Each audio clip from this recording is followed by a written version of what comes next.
concernant les événements déplorables qui ont bouleversé beaucoup d'entre vous et qui se passent au niveau de Mangalmé, nous tenons à préciser que le gouvernement a dépêché énormément de forces de l'ordre et ils ont ramené le calme dans la région, en tout cas dans la localité. Ce qui s'est passé est un conflit banal communautaire parce que le 23 septembre dernier, un accord est intervenu entre les nomades et les sédentaires. Et cette réconciliation qui a intervenu a permis de mettre un certain nombre de choses au point, empêchant les nomades de traverser les zones jusqu'au 8 octobre. Cet accord a été violé et les sédentaires, au lieu de saisir les forces de l'ordre, ont fait eux-mêmes la police et ça a dégénéré en un conflit.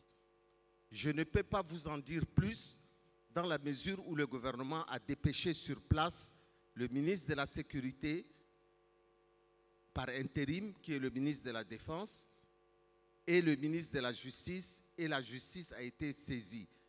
Les personnes, les instigateurs de ces événements ont été la plupart arrêtés.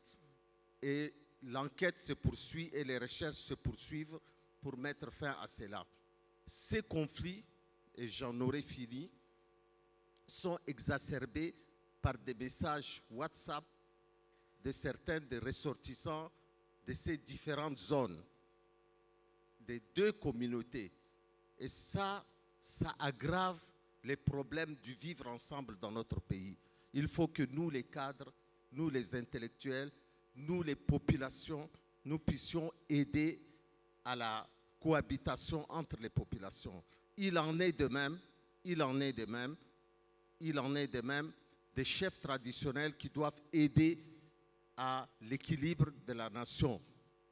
Ces conflits commencent à prendre une certaine ampleur que le gouvernement n'acceptera plus.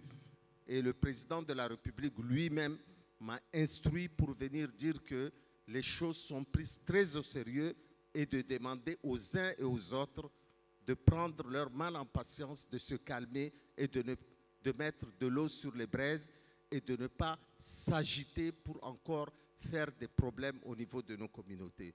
C'est tout ce que j'ai à dire. Prions le ciel que nous vivons ensemble dans ce pays et surtout, après ce dialogue, je vous remercie, Monsieur le Président.